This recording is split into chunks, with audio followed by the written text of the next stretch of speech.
ಎಲ್ರಿಗೂ ನಮಸ್ಕಾರ. ಸ್ವಾದ ಸಾನ್ನಿಧ್ಯಂಗೆ ಸ್ವಾಗತ. ಇವತ್ತು ನಾವು ಮಾಡ್ತಾ ಇರೋದು ಸ್ಪೈಸಿ ಮಟನ್. ಬನ್ನಿ ಇದನ್ನು ಮಾಡಲಿಕ್ಕೆ ಏನೆಲ್ಲ ಬೇಕು ಅಂತ ನೋಡ್ಕೊಂಡು ಬರೋಣ. ಅರ್ಧ kg ಅಷ್ಟು ಮಟನ್, 1 ಬೌಲ್ ಕರ್ಡ್, ಸ್ವಲ್ಪ ಹಸಿಮೆಣಸಿನಕಾಯಿ, 4 ಬ್ಯಾಡಗಿ ಮೆಣಸು ಮತ್ತು 2 ಗುಂಟೂರು ಮೆಣಸು. ಇದರಲ್ಲಿ ಗರಂ ಮಸಾಲ, ಕೆತ್ತೆ, ಲವಂಗ, ಕರಿಮೆಣಸೆಲ್ಲ ತೊಗೊಂಡಿದ್ದೇನೆ. ಹಾಗೆಯೇ ಕೊತ್ತಂಬರಿ, ಜೀರಿಗೆ, ಈರುಳ್ಳಿ, ಟೊಮೆಟೊ, ಇಷ್ಟು ಸಾಮಗ್ರಿಗಳು ಬೇಕು. ಒಂದು ಕುಕ್ಕರ್ ತಗೊಳ್ಳಿ, ಸ್ವಲ್ಪ ಎಣ್ಣೆ ಹಾಕ್ಕೊಳ್ಳಿ, ಅದಕ್ಕೆ ಈರುಳ್ಳಿಯನ್ನು ಕೂಡ ಹಾಕ್ಕೊಳ್ಳಿ. ಈರುಳ್ಳಿಯನ್ನು ಹೀಗೇ ಗೋಲ್ಡನ್ ಫ್ರೈ ಆಗುವವರೆಗೆ ಫ್ರೈ ಮಾಡ್ಕೊಳ್ಳಿ. ನೋಡಿ, ಇಷ್ಟು ಚೆನ್ನಾಗಿ ಫ್ರೈ ಆಗಬೇಕು. ಈರುಳ್ಳಿಯನ್ನು ಈ ರೀತಿಯಾಗಿ ಫ್ರೈ ಮಾಡಿಕೊಂಡ್ರೆ ಮಟನ್ಗೆ ತುಂಬಾ ರುಚಿ ಬರುತ್ತೆ. ಸರಿಯಾಗಿ ಈರುಳ್ಳಿ ಸರಿಯಾಗಿ ಫ್ರೈ ಆಗಬೇಕು. ನೋಡಿ ಎಷ್ಟು ಚೆನ್ನಾಗಿ ಫ್ರೈ ಆಗ್ತಾ ಉಂಟಂತ. ಇದಕ್ಕೆ 1 ಸ್ಪೂನಷ್ಟು ಶುಂಠಿ ಬೆಳ್ಳುಳ್ಳಿ ಪೇಸ್ಟನ್ನು ಕೂಡ ಹಾಕ್ಕೊಳ್ಳಿ. ನೋಡಿ, ಇದೇ ರೀತಿಯಾಗಿ ಇದನ್ನು ಕೂಡ ಚೆನ್ನಾಗಿ ಫ್ರೈ ಮಾಡ್ಕೊಳ್ಳಿ. ಹಸಿ ವಾಸನೆ ಹೋಗುವವರೆಗೆ ಫ್ರೈ ಮಾಡ್ಕೊಳ್ಳಿ. 1 ಸ್ಪೂನಷ್ಟು ಟೊಮೆಟೊವನ್ನು ತೊಗೊಂಡಿದ್ದೇನೆ. ಇಲ್ಲಿ ನಾನು ಟೊಮೆಟೊ ಜಸ್ಟ್ ಒಂದು ಫ್ಲೇವರಿಗೋಸ್ಕರ ಮಾತ್ರ ತೊಗೊಳ್ತಾ ಇದ್ದೇನೆ. ಇನ್ನು ಹೆಚ್ಚಿನ ಟೊಮೆಟೊ ಮತ್ತೆ ಹಾಕ್ಕೊಳ್ಳುವ. ಸ್ವಲ್ಪ ಉಪ್ಪನ್ನು ಕೂಡ ಹಾಕ್ಕೊಂಡೆ ಇದಕ್ಕೆ ಸರಿಯಾಗಿ ಫ್ರೈ ಮಾಡ್ಕೊಳ್ಳಿ.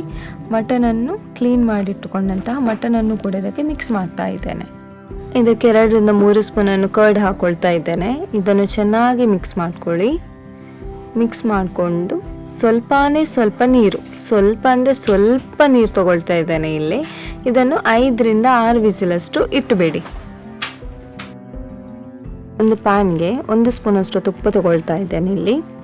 ಅದಕ್ಕೆ ಇಲ್ಲಿ 1 ಸ್ಪೂನ್ ಕರಿಮೆಣಸು, 2 ಚಕ್ಕೆ ಎಲೆ, 2 ಏಲಕ್ಕಿ, ಲವಂಗ ಎಲ್ಲ ತೊಗೊಂಡಿದ್ದೇನೆ. ಕೊತ್ತಂಬರಿ ಮತ್ತು ಜೀರಿಗೆಯನ್ನು ಕೂಡ ಹಾಕ್ಕೊಳ್ತಾ ಇದ್ದೇನೆ. ಇದರದ್ದೆಲ್ಲ ಸರಿಯಾದ ಪ್ರಮಾಣವನ್ನು ನಾನು ನಿಮಗೆ ಡಿಸ್ಕ್ರಿಪ್ಷನಲ್ಲಿ ಕೆಳಗೆ ಕೊಟ್ಟಿರ್ತೇನೆ. ಅದನ್ನು ನೋಡಿಕೊಂಡು ಚೆನ್ನಾಗಿ ನೀವು ಕೂಡ ಮಾಡ್ಕೊಳ್ಳಿ. ಇಲ್ಲಿ ನಾನು 3 ರಿಂದ 4 ಬ್ಯಾಡಗಿ ಮೆಣಸು, 2 ಗುಂಟೂರು ಮೆಣಸನ್ನು ಕೂಡ ತೊಗೊಂಡಿದ್ದೇನೆ ಖಾರಕ್ಕೆ.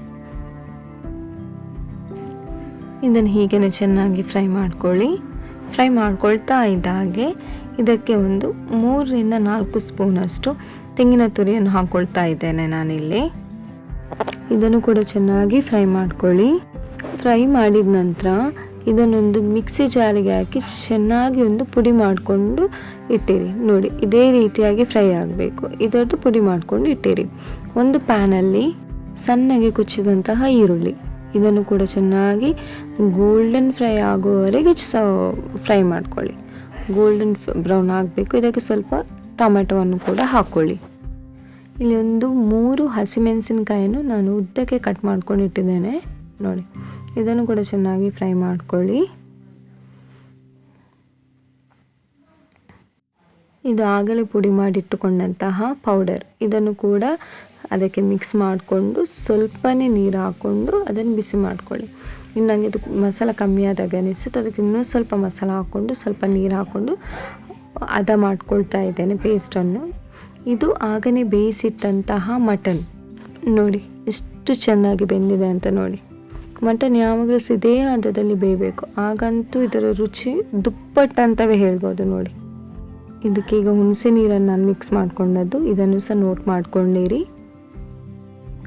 ನೋಡಿ ಹೇಗೆ ಫ್ರೈ ಆಗ್ತಾ ಉಂಟಂತ ನೋಡಿ. ಇದಕ್ಕೆ ನಾನು ಸ್ವಲ್ಪನೇ ಕೊತ್ತಂಬರಿ ಸೊಪ್ಪನ್ನು ಕೂಡ ಹಾಕ್ಕೊಳ್ತಾ ಇದ್ದೇನೆ ಇಲ್ಲಿ. ಹೀಗೇ ಮಟನ್ ಮತ್ತು ಮಸಾಲೆ ಒಂದಕ್ಕೊಂದು ಚೆನ್ನಾಗಿ ಹಿಡಿದುಕೊಳ್ಳುವಂತೆ ಫ್ರೈ ಮಾಡ್ಕೊಳ್ತಾ ಇರಿ.